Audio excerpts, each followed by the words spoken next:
अवधूत चिंतन श्री गुरुदेव दत्त श्री स्वामी समर्थ.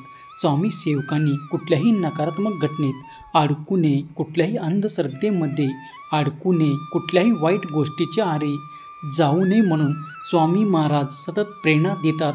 आणि ते प्रेरणा देण्याचं एक छोटंसं माध्यम म्हणजे हे स्वामी संदेश असतात. चला तर मग पाहूया काय आहे आज तुमच्यासाठी स्वामी संदेश आणि स्वामीचे मार्गदर्शन. जर तुम्ही वर दिलेल्या पर्यायाला स्पर्श केला असेल तर पाहूया आज तुम्हाला स्वामी कोणती प्रेरणा देणार आहेत. त्यामुळे तुमच्या आयुष्याला कलाटणे मिळणार आहे आणि सुंदर प्रकारे आयुष्य जगण्यासाठी तुम्ही तयार होणार आहात. स्वामी सेवेत आल्यानंतर मनामध्ये कुठल्याही प्रकारची ईर्ष्या ठेवू नका. त्यांनी केलं मग मीही करणार हा भाव मनामध्ये ठेवू नका.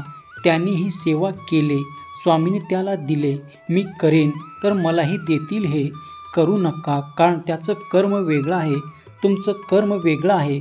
स्वामी सेवा ही फक्त ईश्वरावरील प्रेमाची उत्पत्ती आहे. मनात प्रेम असेल तरच स्वामीची भक्ती करता येते, एवढंच लक्षात ठेवा. नकारात्मक स्वभावाच्या व्यक्तींना प्रतिसाद देणे तुम्ही जितका कमी कराल तेवढेच आपले जीवन शांतमय होईल, हे लक्षात घ्या. कधी कधी तुमच्या पूर्वजन्माच्या पापाचा हिशोब पूर्ण होत असल्याने कृपेला उशीर होतो, पण कृपा योग्य वेळी होणारच. तुमच्यावर लक्षात घे, काळजी करून संकट सुटणार नाही.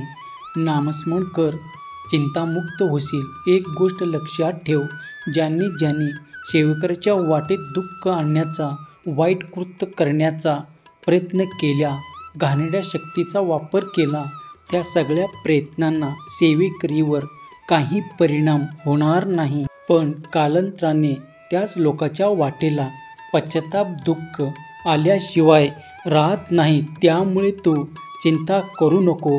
थोडे संकट आलं की आमच्यापासून दूर होतोच, कारण तुझा आमच्यावर विश्वास नाही हे सुद्धा होऊन देतोस. जगण्यातील वेदना कमी करायच्या असतील तर दोन्ही गोष्टी शिकल्या पाहिजेत. काही आपलं नाही, काही आपलं नव्हतं आणि काही आपलं राहणार नाही. परिवर्तन हा या सृष्टीचा नियम आहे. जे गोष्ट आज आपली आहे ती उद्या दुसऱ्या कुणाचे तरी असणारच. जितका लवकर तू या गोष्टीचा स्वीकार कराल तितकं सुंदर आयुष्य जगाल. आणि इतकं हळवं मन घेऊन फिरू नका, हे जग मोडून खाईल तुम्हाला. जेव्हा नशीबच स्वामीने लिहिलं आहे तर पश्चाताप का करायचं? जे होईल ते तुमच्यासाठी उत्तम असेल. बाळांनो, स्वतःच्या आनंदाचा कंट्रोल कधीच दुसऱ्याच्या हातात देऊ नका. आनंदी सुखी होण्यासाठी तुम्हाला इतराची वाट पाहावी लागेल. त्यामुळे तुमच्या आनंदाचा रिमोट तुमच्या हातात ठेवा.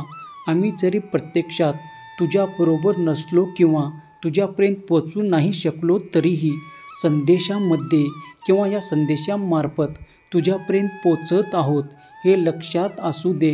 ज्याप्रमाणे दगडाला छन्नीने, हातोड्याने सतत घाव घालून त्या दगडाला एक नवीन आकार दिला जातो, एक नवीन रूप दिला जातो, अगदी त्याचप्रमाणे तुझ्या आयुष्यात सतत येत असलेल्या या परीक्षा तुला घडवत आहे, तुला एक नवीन रूप देत आहे. त्यामुळे तू काळजी करू नकोस. लवकरच तुझ्या आयुष्यात एक सुंदर अध्याय सुरू होणार आहे.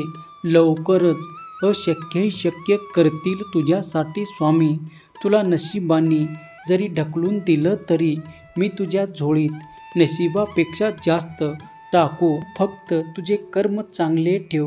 सत्य कितीही ढवळण्याचा प्रयत्न केला तरी एक ना एक दिवस ते बाहेर येतच.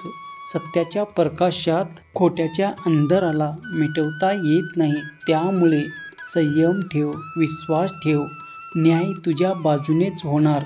अवधूत चिंतन श्री गुरुदेव दत्त श्री स्वामी समर्थ. जर तुमच्या या शक्तीवर विश्वास असेल तर आत्ताच आपल्या चॅनलला सबस्क्राईब करा आणि एक लाईक करायला विसरू नका. लक्षात ठेवा, तुमचं एक लाईक प्रेरणा देतो आणखीन स्वामी संदेश बनवण्यासाठी. जिथे स्वामी पाय तिथे न्यून काय, स्वयंभक्त प्रारब्ध घडवी ही माय. जर तुम्ही वर दिलेल्या पर्यायाला स्पर्श केला असेल तर स्वामी आईच तुम्हाला सांगत आहे, प्रश्न आणि समस्या कितीही मोठी असली आणि पत्रिकेत कितीही मोठा दोष असला तरी जो सेवेकरी रोज श्री स्वामी समर्थ या मंत्राचा जप करतो त्याचा कोणताच प्रश्न आम्ही अपुरा ठेवत नाही. काम करण्यासाठी लाज सोडून द्या, नाहीतर तुमची लाज जीवन जगणं कठीण करेल. जे आपल्याकडे नाही ते आहे म्हणून दाखवणे, जे आपण करत नाही तेही केलं म्हणून दाखवणार, हे खूप वाईट व्यसन असतं. जेव्हा तुझी परीक्षा घेतली जात असते तेव्हा खरंच ती आमची परीक्षा असते, कारण जिथे विश्वास असतो तिथे आम्ही नसतो. काळजी करू नकोस, तुझे चांगले दिवस लवकरच येत आहे, पण तोपर्यंत तू संयम सोडू नकोस. विश्वास ठेव, तुझ्यासोबत सर्व काही चांगलं होणार आहे. ही वेळेस आपण थोडं वेगळं वागेल, शिवाय समोरच्यालाही आपल्याशिवाय चांगलं वागता येत नसतं. स्वामी सेवेत येणंही तुमची इच्छा नसते तर ती आमची इच्छा असते. आम्ही आमच्या सेवेत फक्त मौल्यवान रत्नास निवडतो. तू ही एक मौल्यवान रत्न आहे म्हणून आम्ही तुझी निवड केलं आहे. पण तुझा अति विचार करणं, सतत घाबरणं, छोट्या छोट्या गोष्टीवर शंका घेणे या गोष्टी कदाचित तुला आमच्यापासून दूर नेऊ शकतात. कोणाकडेही अपेक्षेने पाहू नकोस. तुझ्या स्वतःवर पूर्ण विश्वास ठेव. योग्य वेळी योग्य मार्गदर्शन आणि तुझ्या नशिबातल्या योग्य गोष्टी नक्की मिळणार. तुझं काम पूर्ण होण्याची अजून योग्य वेळ आली नाही. तुझ्या अपेक्षाही खूप मोठ्या छान असे आहेत. आम्हाला तुला द्यायचं आहे. त्यामुळे जे तू काम करत आहेस ते करत राहा. त्याच गोड फळ तुला लवकरच चाखायला मिळेल. लक्षात घे, उगीच विनाकारण कोण कुणाच्या आयुष्यात येत नाही. आयुष्याच्या पानावर प्रारब्धाने त्याची नोंद अगोदरच करून ठेवलेली असते. त्यामुळे मनात कुठल्याही प्रकारची खंत ठेवू नका. तू जितका गमावला आहेस त्यापेक्षा जास्त तू कमावणार आहे. फक्त संयम ठेवून निराश होऊ नकोस, कारण तुझ्यावर स्वामी कृपा आहे म्हणून तुझा उद्धारसुद्धा निश्चित आहे. तू कितीही विचार केला तरी तेच होणार आहे जे मी ठरवणार. तुला आता जरी ते काही झालं आहे ते अयोग्य वाटत असेल तरी ते तुझ्यासाठी योग्य आहे हे तुला वेळ आल्यावर कळेल. या कलियुगाच्या गोष्टी लिखित आहे, त्या घडणारच आहेत आणि तू आमचा हात धरले म्हणून घाबरण्याचं कारण नाही. आम्हाला माहीत आहे तुझ्या मनासारखं घडत नाही. थोडं संयम ठेव. सर्व आमच्या मनासारखं घडते. स्वामी समर्थाच्या कृपेने तुमचं जीवन आनंदमय होईल.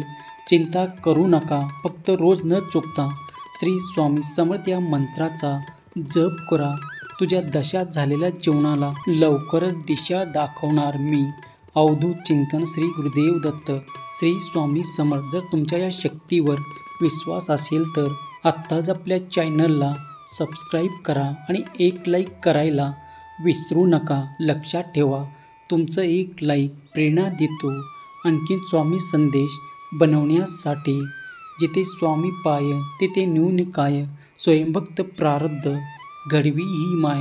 मित्रांनो, जर हा व्हिडिओ आवडला असेल तर आपल्या चॅनलला सबस्क्राईब करा आणि व्हिडिओला शेअर करायला विसरू नका. धन्यवाद.